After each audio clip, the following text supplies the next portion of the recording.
Hello and welcome back to Hashtag Us Too. I'm SB Rivadeneira. And this I'm is J- my and co-host. I'm Jay Elliott. Yeah, Jay Elliott. Jay Elliott's ready to go. So Jay just got LASIK. Yeah, so let's talk about it. I am rocking sunglasses indoors. I've really changed. And the beanie. You look different. Yeah, I'm like effectively blind because this is like a certain kind of LASIK where like I think the regular one you can see right away, but mine it's blurry for forever. No, Oh my God. They told me it would be blurry for at least 1 to 3 days, and then it'll get better. So Jesus, please help them be right. Because your eyes are like very bad. My eyes are really bad, and they had to like go in harder than they usually do because I think what they do is like zap away part of the tip of your eye, and then they just kind of scoop it off with a little spoon. It's pretty like So weird. It's weird, but he was like in there scooping. It's crazy to like look at this happen. It was pretty gross, and then. Oh yeah, because you can see. Yeah, I'm Oh my- awake, and then I just like see what's going on, and I see like my eyeball moving, Oh, and so weird. he spent like a while on one of my eyes, and I was like, "Is everything good?" Oh my God. And then I kept asking like, "Did it go well?" And he kept saying, "Oh, it was perfect. It was perfect." So just keep an eye out. And I can't even see, so I don't know why you would say that. I have these eye drops. I'm excited to go to bed and then wake up tomorrow because I'm expecting like a Spider-Man, Tobey Maguire moment where I wake up and then my glasses don't work and I can just see. Yeah. Which kind of happened in the clinic right afterward because I got my glasses and like put them on and it was worse. Like, Oh, it's a good sign. it's a good sign because like even though it's blurry now, it's like worse with my glasses. So that's pretty cool. And I just, even if it doesn't get me 100%, 20/20, I still want to like reduce my crazy prescription because it's horrible. And then I get a bunch of like free eye exams, and even if they do like touch-ups, which I didn't know about, but they're like, oh, we can just like go ahead and zap your eyes again and see if it helps it. So, and that's free too, so Damn. Well, hopefully you won't have to do that. hopefully not. But I'm glad you did it because it was something you wanted to do to improve yourself. And I'm glad I did it because they gave me Valium. Oh my God. Jay is, I told Jay that she reminds me of like a grandparent that's like slowly fading because That she's has not dementia?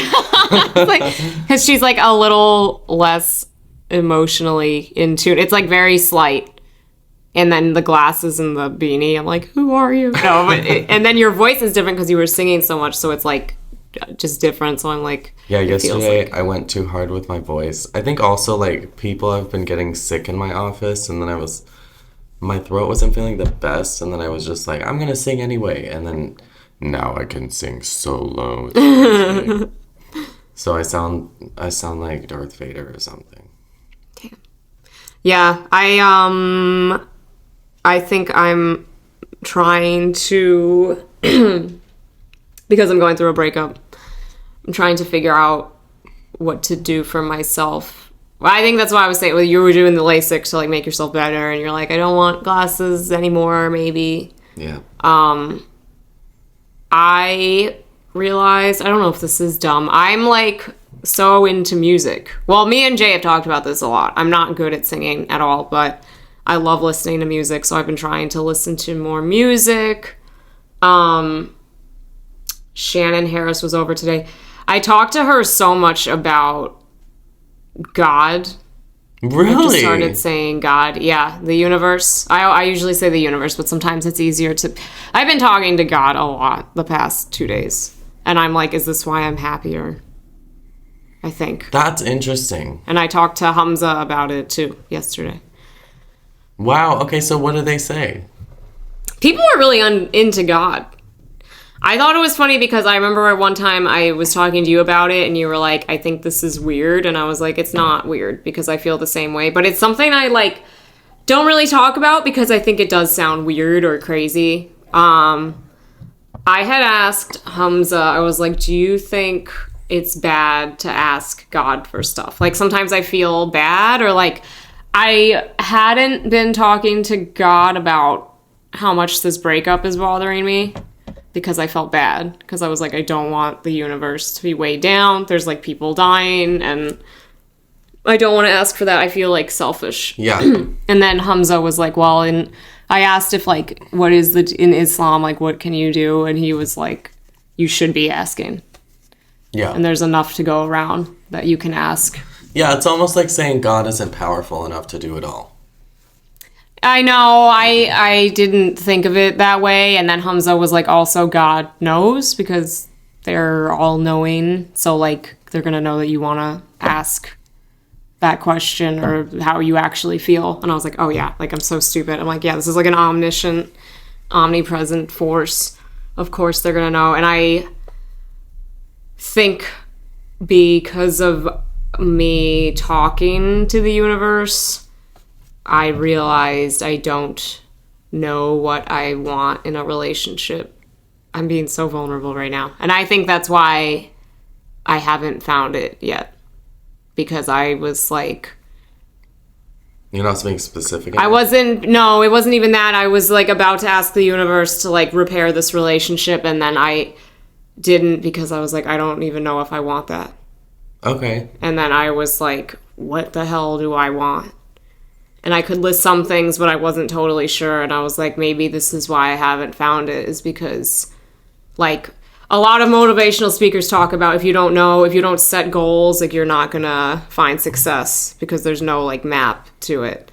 Mm-hmm. And I think with my relationships, I don't know that I've ever really thought about or talked about what I wanted. I think I just happened to fall in love with people, which is fine, but I think it's good to have goals. It's sort of funny, too, because, like, I'm so harsh on myself where I don't feel lovable at times, and that's another thing I have to work on. But I feel like I always have goals with everything else. Like, when I got sober, I had goals. It was like, every day I would write out what I wanted and how things were going. With stand-up, I have goals, and I've always, like, reached my milestones. With working out, I've had goals. And it's like, why don't I have goals with this? Or why don't I think about what I want? I just never have, really. I have maybe briefly during a breakup, but then I think this time I was like, you don't even know what you want. And you have made strides, even so, like, I know SB, I've been, like, talking to her about, like, intimacy stuff and, like, maybe some problems due to trauma and approaching relationships and how to deal with that. And SB's really made a lot of progress in that. So I think you do make moves to where, like, your future relationships will be better. I think I have. I mean, before this person, I was so anti-intimacy, just general touch. I was like, I'm not doing that. And I can't. I had this wall about it. And now I know I can, which is pretty big and nice, actually. That's impressive. So it's, yeah. Because I mean, some people, I remembered listening to the, you might like this. It's dark, though. It's Chasing Cosby, it's called, on Spotify. Is it a podcast? It's a podcast. It's from the women that he raped. So but it was so helpful to me. Well, also it bothered me hugely. I mean, it's not a light podcast by any means. It's pretty intense.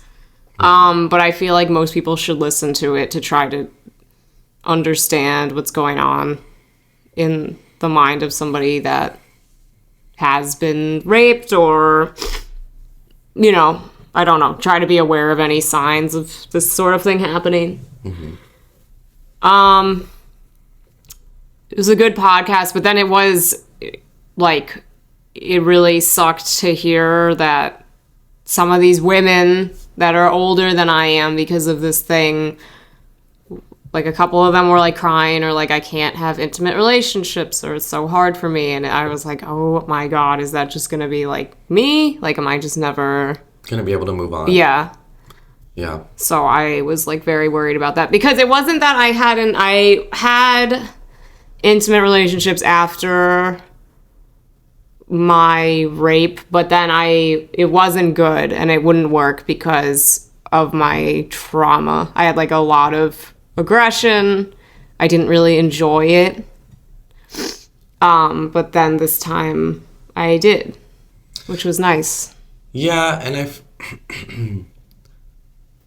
dealing with things this personal, this painful, it's not going to be easy, but you want to still confront it.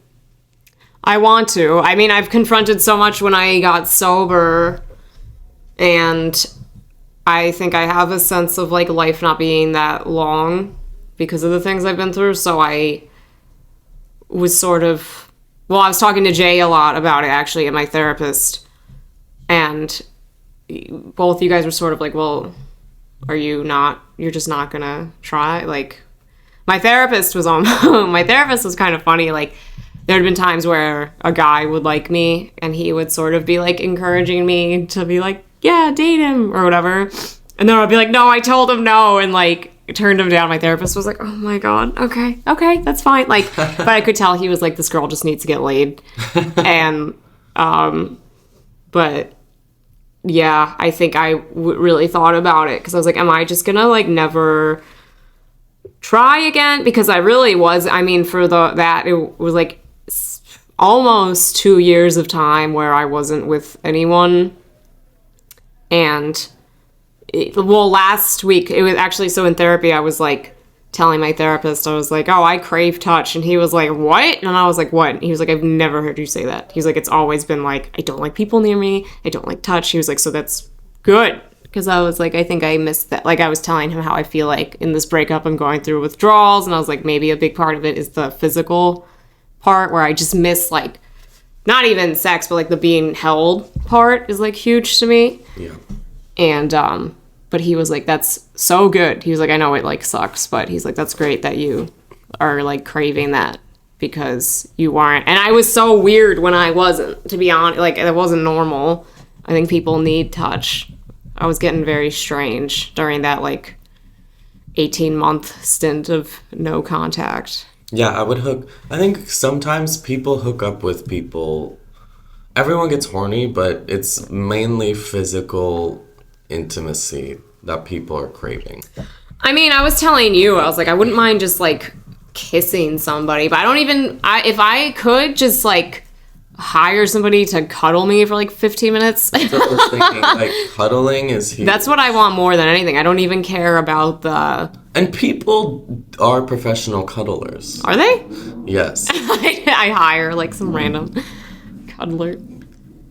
No, I'm not going to do that, but... That's a very like Discord, Twitch streamer, video gamer type culture where the people are so like in a different kind of social norm from everyone else. Maybe they're like incels or whatever, or they're ladies who don't know how to like associate with men. Anyway, they're like they'll hire someone to cuddle them, and it works for them. I don't want that. It is very pathetic. Damn! I'm like thinking about it. Jay's like, it is so lame.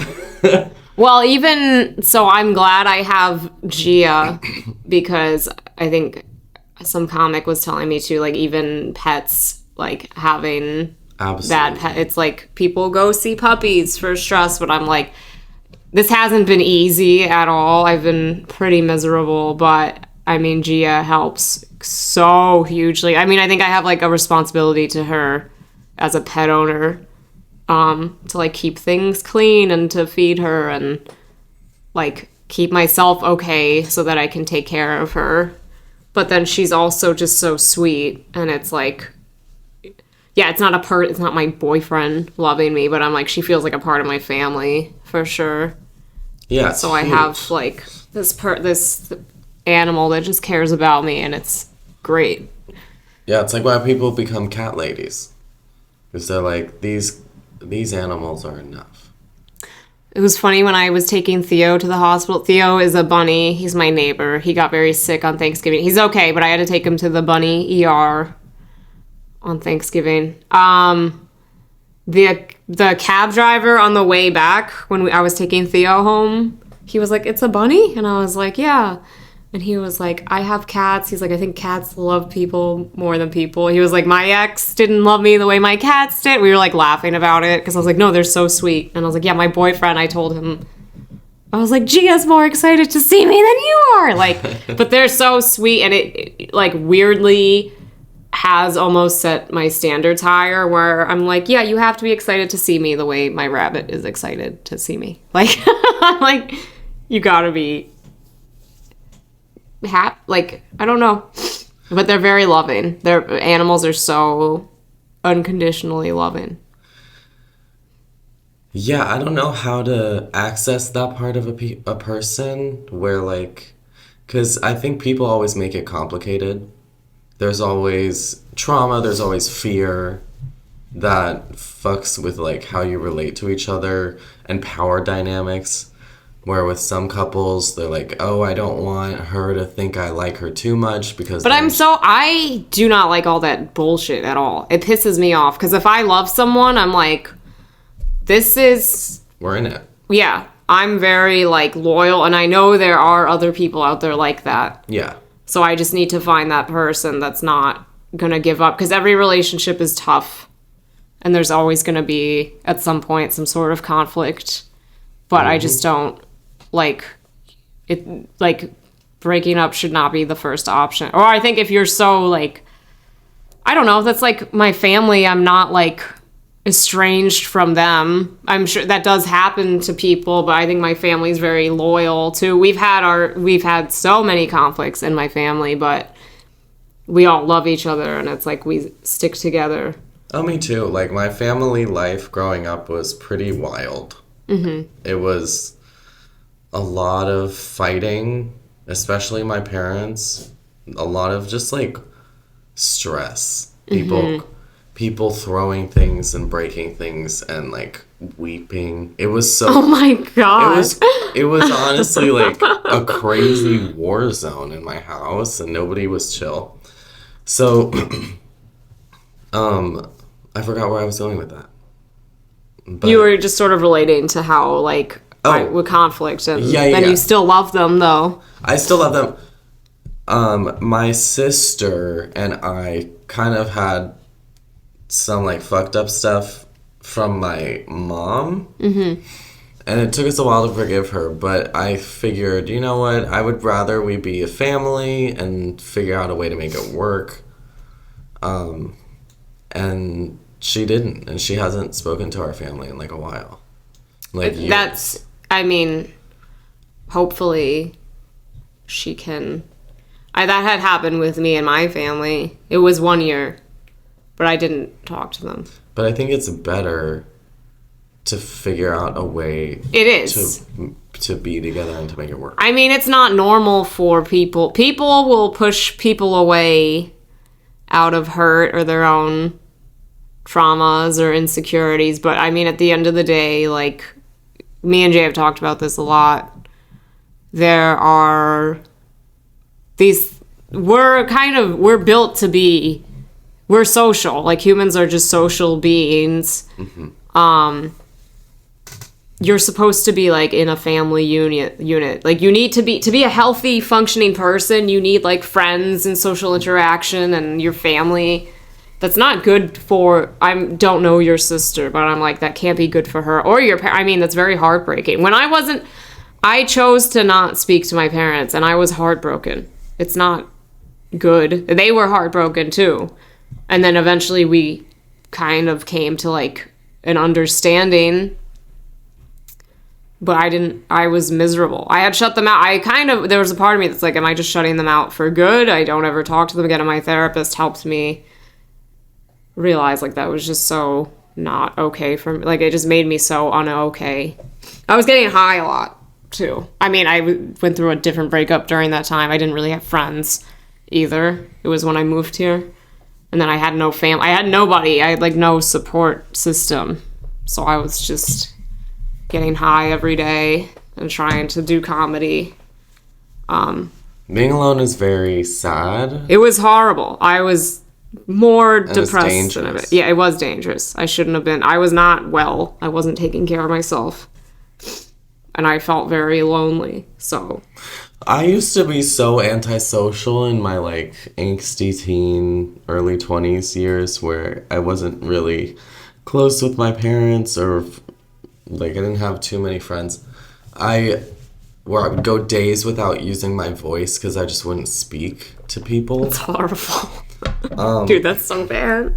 Yeah, and eventually you get to the point, especially if you're a shut-in like I was and you just like watch YouTube all day, you're like, this isn't life. Like this isn't what's the point? Yeah. You're like, what other people make life like enriching. Mm-hmm. It makes it interesting. You got like stuff going on, you've got drama. It's like a telenovela. Yeah, and it's just like so much more worth living when other people are there. Like if you're alone and you see something cool, You have no one to tell. you want to tell someone because that's just like what we're built to do. We wouldn't have our job.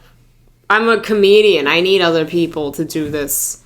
People are like, oh, being a comedian is lonely. I'm like, I have so much community here in New York, and then I feel like such a big part of the community, which is I'm like very grateful for, but I also am like, your audience has to be there to tell jokes. If there was nobody, if I wasn't close to anyone or I refused to talk to people, I wouldn't be doing what I'm doing at all. You need other people around. You need them, and you need to be considerate of them because there's comics who are like purists where they're like, oh, this is about me. But No, if you're it's just gonna not. say whatever and then nobody's laughing, that's not comedy. It's not. You're like delusional. Yeah. I mean, that happens a lot, though. There are a lot of delusional people. That's why I'm kind of careful about who I have around me. I'm very, like, selective. I think even recently, I'm like, have I put my guard down a little too much? I'm trying. It's a very difficult balance between, like, being kind and having my boundaries. And I'm trying to be kinder and knowing that if I need to, I can create boundaries or, you know, put someone in their place for sure. But that, I was thinking about that today, too, where I was like, do I have enough boundaries in place? I think so. I think you have a lot of healthy boundaries. I mean, I don't know like every one of them or how you could improve, but I think you're doing pretty good. I think what I'm specifically talking about is a lot of people recently have been trying to ask me how to get into certain clubs and stuff, and I get defensive because I'm like, are you just using me to try to get into this club? Mm-hmm. Or whatever, which I don't care who gets past where, but I don't like feeling used. I hate that. Of like, are you just being nice to me because you think I have something? I would rather be a bitch to someone and them slowly get to know me over time than just be like myself. Because they have to like work their way through that. Yeah, and when it comes to comedy and like getting into comedy clubs, you should figure out yourself. I never ask anyone. I just go, and I'm like, I'll figure it out. That's what I've done with all the clubs I'm in. In LA, I will never forget. I was just starting comedy, didn't even know how to do anything. I hadn't even written my first joke yet. I went to the Comedy Store, and I would just hang out there and watch the comedians because I wanted to see kind of what it was. Mm-hmm. And then I heard people talking, they were like, you can always tell like the new comedians because they're watching comics. And I was like, well, that's me because I don't even know what comedy is. Mm-hmm. And then eventually you stop because you grow out of it and you're like, okay, now it's time for me to do it. But when I was there, I learned that the door guys were also comedians. Yeah.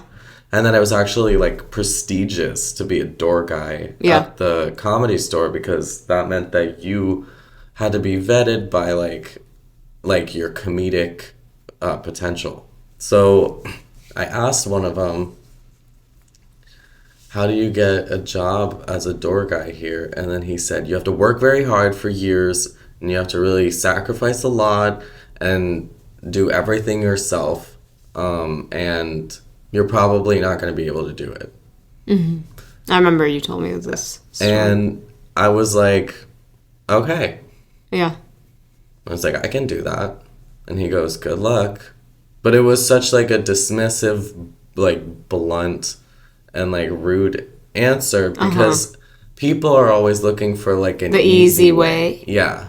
I mean, that doesn't even pay off though because I kind of recently helped someone get into a place and I was like, okay, this is what you do. And then, and I don't regret that. I am just like, I've heard that other people are kind of like having issue with this person.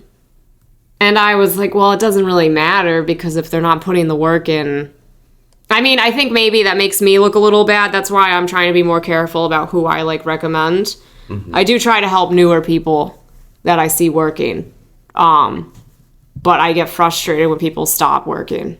I think sometimes two people get into a club and they're like, they stop writing all of a sudden. I'm like, are you insane? This just means I have to write more. Yeah. Anytime I've gotten past somewhere, it's like put a fire under my butt even more. Because I'm like, I don't want to get unpassed. It's like, you have something to prove. Yeah. So I want to be the best one in the room. Every time I go up, I'm like, how can I? And I try to watch the person before me, and I'm like, what's going on with this crowd? But, yeah. It's like the work you put in. People know who's funniest. And comedy's nice because it's so hard. Like, you can't really fake a laugh. Like, you're either funny or you aren't. Yeah, you can't just like, if you're not working hard and if you're not, like, improving, people aren't laughing, and you can't fake that. No. Like, those audience reactions, you can't fake the big laughs that happen. That's a quality comic. Unless you're on Comedy Central. Unless you're... I know, really, for real. They're getting paid to laugh, though. Some people.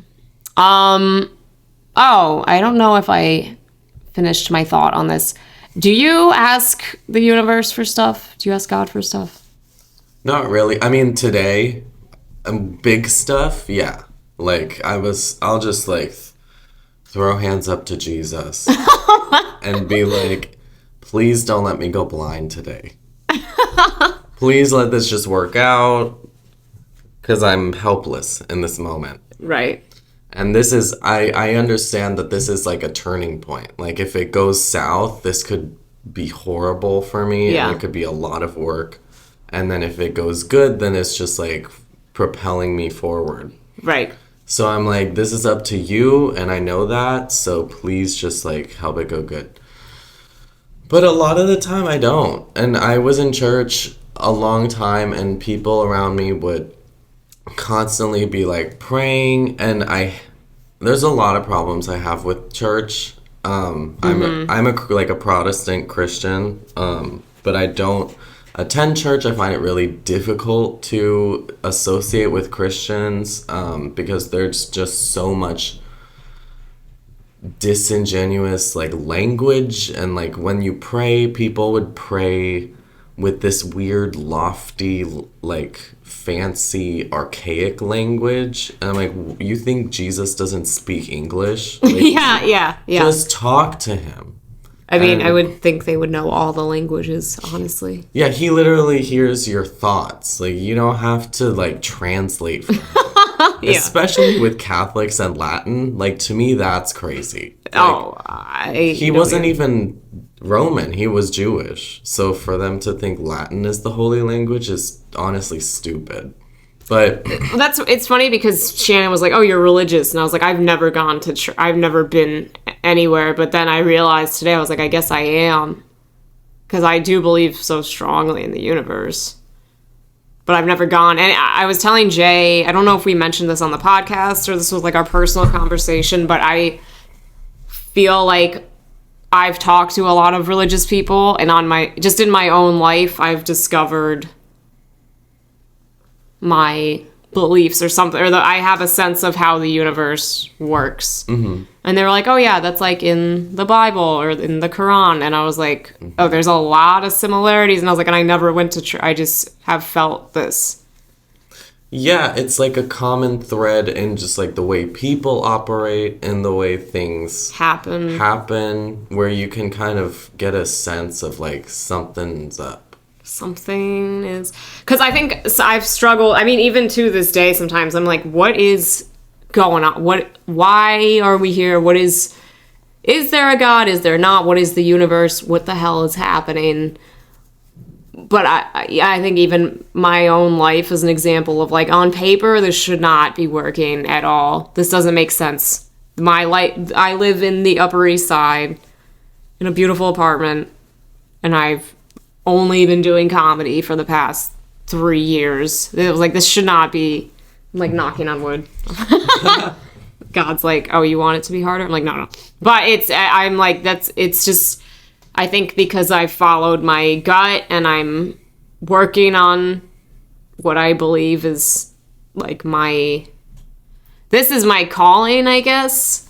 Not to be super dramatic about it, but I'm like, I feel like I'm trying to follow like the bigger purpose, I guess. I don't know. Mm-hmm. I'm just following my heart and everything, and I've seen that when I follow my gut, good things happen. And when I ask for stuff, I think I'm still like nervous to ask for things. I'm trying to do it more though. I don't know if I will. I don't think it's like beneath God for me to like ask for whatever. But wait, why wouldn't you then? Because it's almost like I'm like, I know you know what I'm thinking, and almost like I don't care. Because yeah, but if you're not like, so I only pray about stuff I really care about. A lot of the day to day, I'm not really that concerned because I know He's got it. I'm like, if I die crossing the street, that's probably for the best. Like, I don't really care too much. I just have kind of very background, like, more holistic desires where I'm like, I would like to improve either in, like, my career or my health or as, like, personally grow. Mm-hmm. And so I just really focus on that. But a lot of people that I know would pray for like a new car, and I'm like, why? Like, I'm not praying for stuff like that. I think I pray.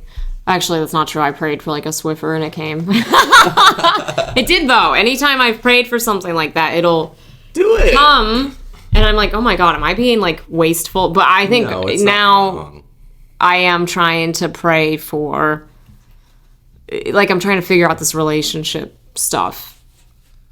And then I'm like, am I being selfish by asking for this? And it's like, no, like, they already know that you want something. Well, I don't even know what I want, which is why I'm not getting it. And I think, like, it was so funny. My TikTok has gotten kind of religious, I think. But it was sort of like, because I was like, felt so angry recently, the past couple of weeks, like, viciously angry. And I'm like, dude, nothing fucking matters. Like, I don't get what's going on. Mm-hmm.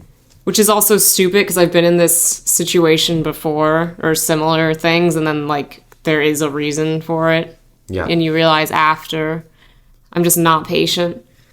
But there was this one, like, religious TikTok where it was like, you know, you could be crying somewhere and God tries to come, but you have the door closed. Right. And I was like, oh, I realized, I was like, I've had the door closed. Because somehow I feel like I've told Jay when I go through breakups, it's like the end of the world. And I did have a bit of a breakdown a few days ago. But I haven't, like, it wasn't the same as the past times. Like, in the past when I've gone through a breakup, I don't eat, I start smoking, maybe I get high. I've never relapsed, like, drinking, like, that's on lock, but I get really dark. And this time I've been trying to use, like, my support system of friends and, like, be close to people. But I think something nice that's happened is I've gotten closer with my parents, and I feel closer to the universe. Like, I've never, like, talked so earnestly with it before. What's interesting to me is, like, people who take leaps of faith, like you, or like me even, people who've been through a lot, people who maybe aren't, like, high up in society, but are just kind of, like, trying to follow their dreams. That kind of person tends to be more open to thinking about, spirituality. And then a lot, like, I, for a while, was ashamed of talking about anything relating to it because I was going to UCLA. I was studying microbiology, and all the people around me were, like, so condescending. When it came to that. They're really judgmental. They're like, you think there's a God, you bitch? Yeah. Like, it's like a lower intelligence thing where they're like, you're dumb. But it's not.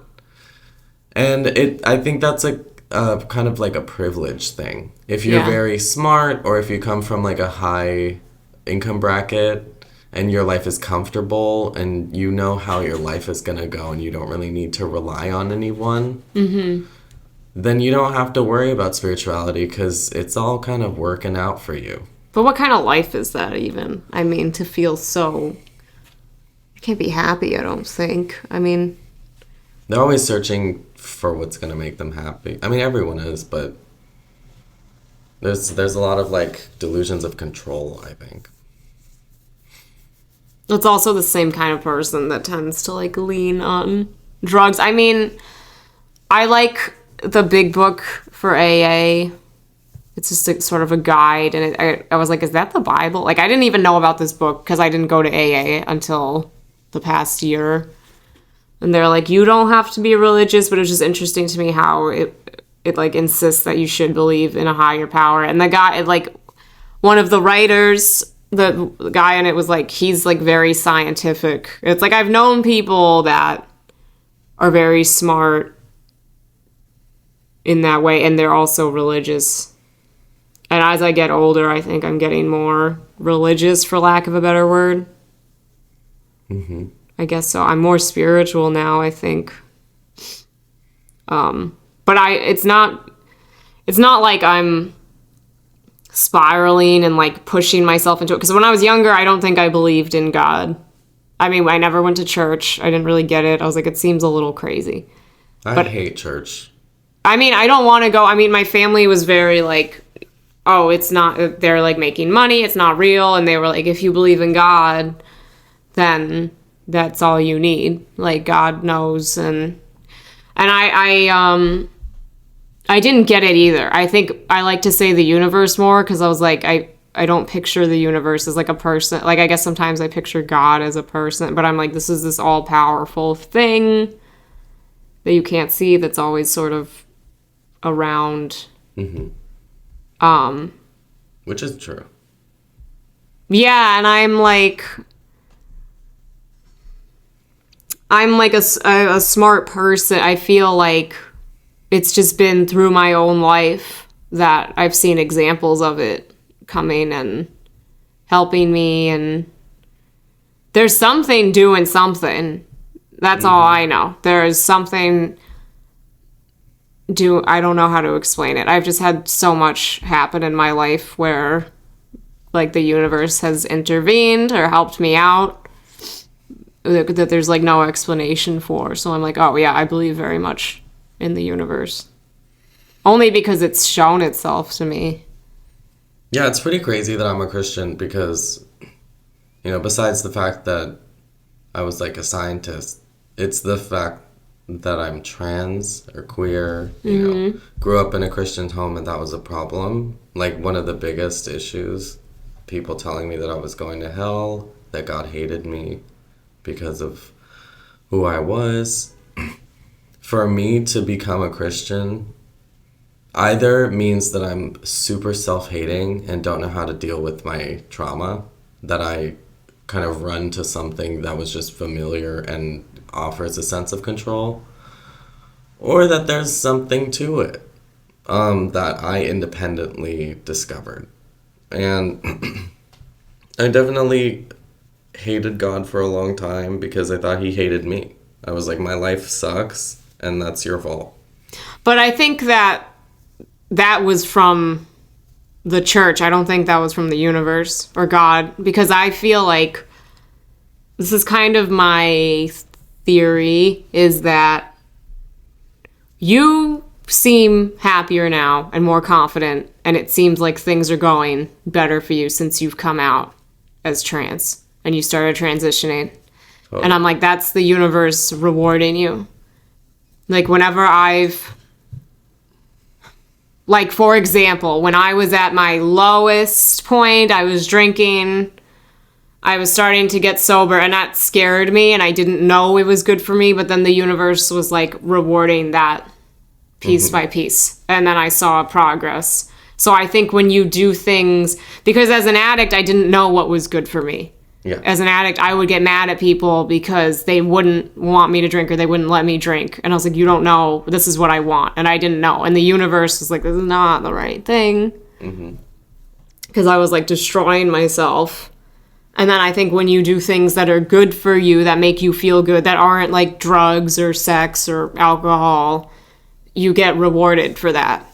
Like, the more I work out, the better I feel. But there's a balance to it, too. Like, what we always talk about, where it's like, I didn't have a lot of balance. So, like, even trying to get sober, I remember I ran, like, 14 miles for the hell of it. And then I fucked up my left knee. And ever since, I can't run the same.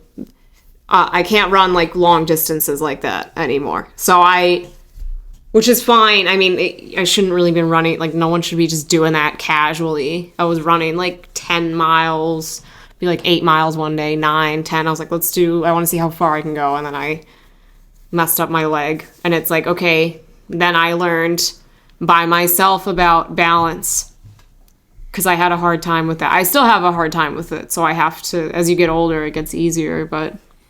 And it's, like, elusive. There's, like, kind of rules, quote unquote, but it's always like changing and shifting. It's like, that's why it feels alive, because there's like, well, there's options too. There's a pattern, but then there's also something more going on. There's something more, and then it's like it's weird because sometimes people are like, if it's meant to be, it will. And I'm like, I don't think things are written out necessarily, because I feel like there are options for you. You can fail, and people do fail. I just, like, I don't get how it works entirely. I'm never gonna know, maybe, until I die. I don't know. But I just know that there are options, and I feel like right now, maybe with my love life, for example, I don't know what I want, and the universe is sort of, like, waiting for me to figure that out.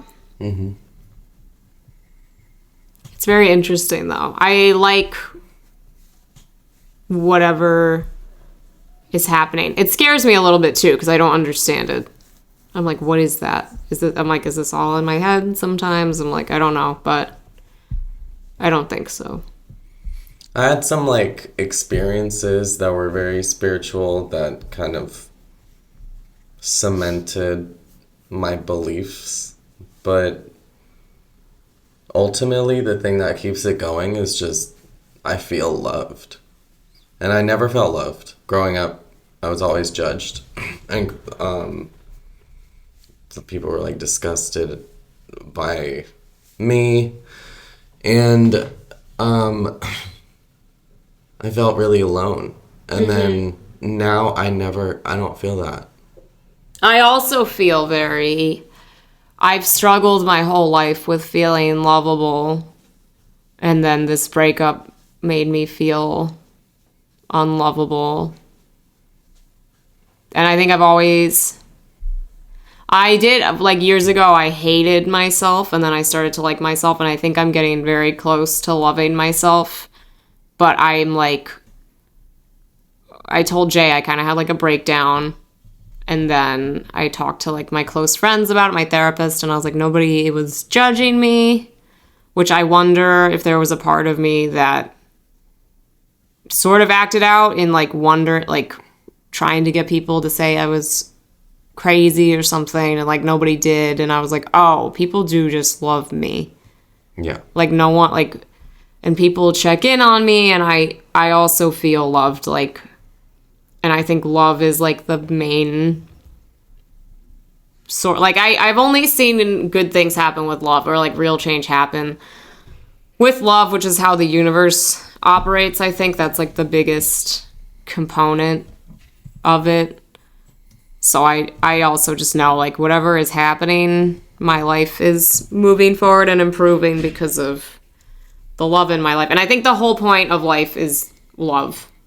I really do. And if you're not loving something or like letting love in, it's like that's just sort of a waste. That's true.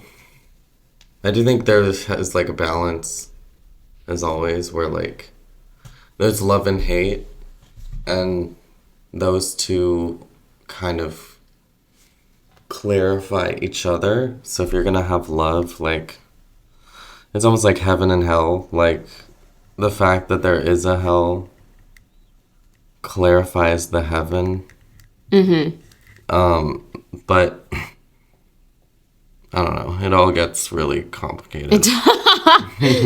I keep like talking about it, and I'm like, this is so intense. It's like out of reach. It is. I mean, we're only people. I'm writing a joke. I don't know if I've ever mentioned this. I was like, I feel like I understand God better because of my relationship with my rabbit, where she has her own understanding of things, but she doesn't get stuff. Like, I clean her litter box and she acts like I murdered her family. But she doesn't like when it's dirty. She'll kick out the dirty litter. So she doesn't like it dirty. But then I clean it and she's like, what the hell is going on? And like, rabbits are territorial. So to her, it's like, why are you being a bitch right now? And then after, she's happier. And I feel like God's like that with my shitty relationships. I'm like dating an abusive guy and God takes him away. And I'm like, why? And God's like, okay, you're dating a crackhead. You don't think you can do better than a crackhead? Like, yeah. But I feel like it's like,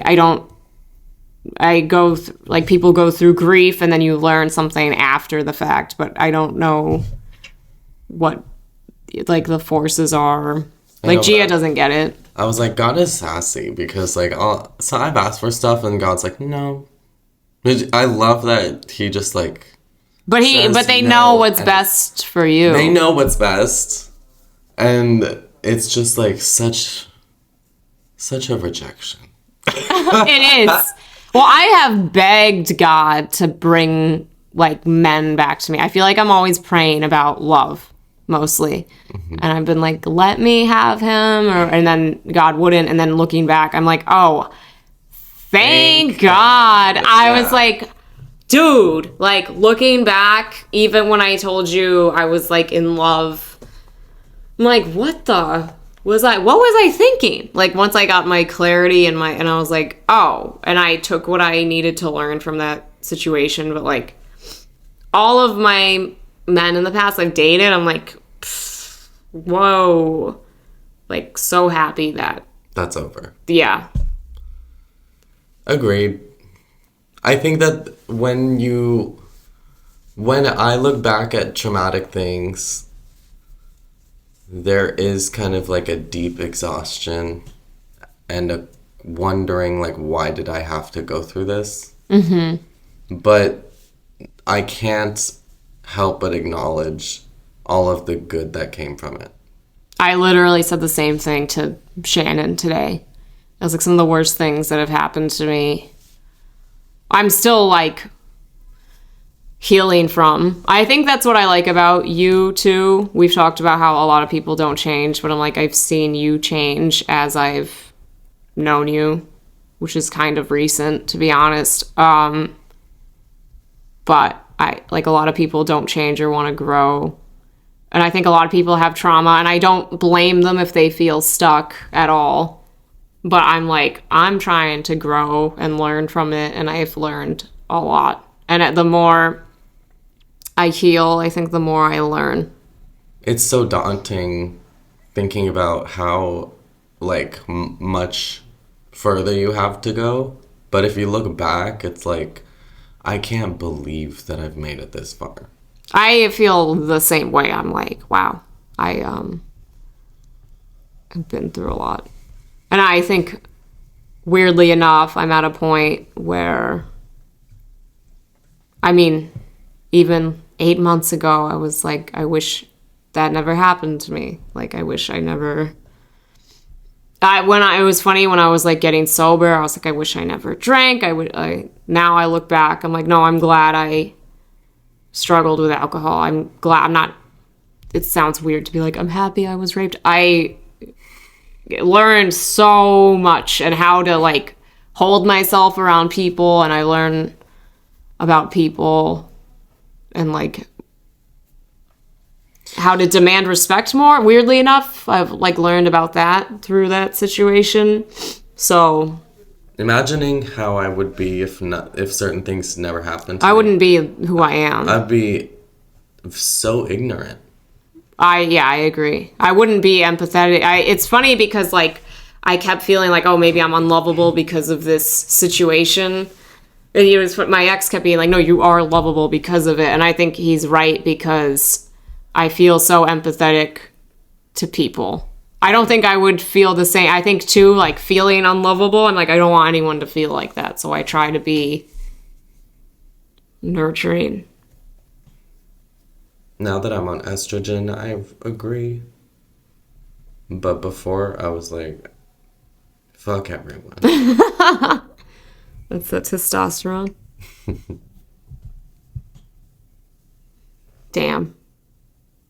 Where are we? We were at like 52. It's good. That's a dense pod. That was a real heavy. Today was heavy. Valium induced. But I feel like, Valium induced. This is stuff that we think about. This is stuff me and Jay talk about quite a bit.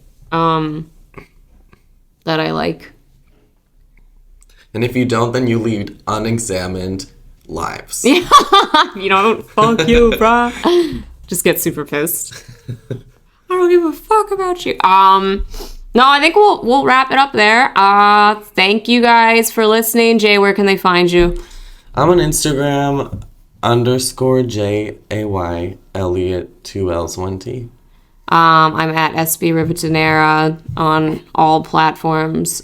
So YouTube, Instagram, Facebook at ESPIRIVADENEIRA. So give us a follow. That's everything. We love you. Thank you. Goodbye. Bye.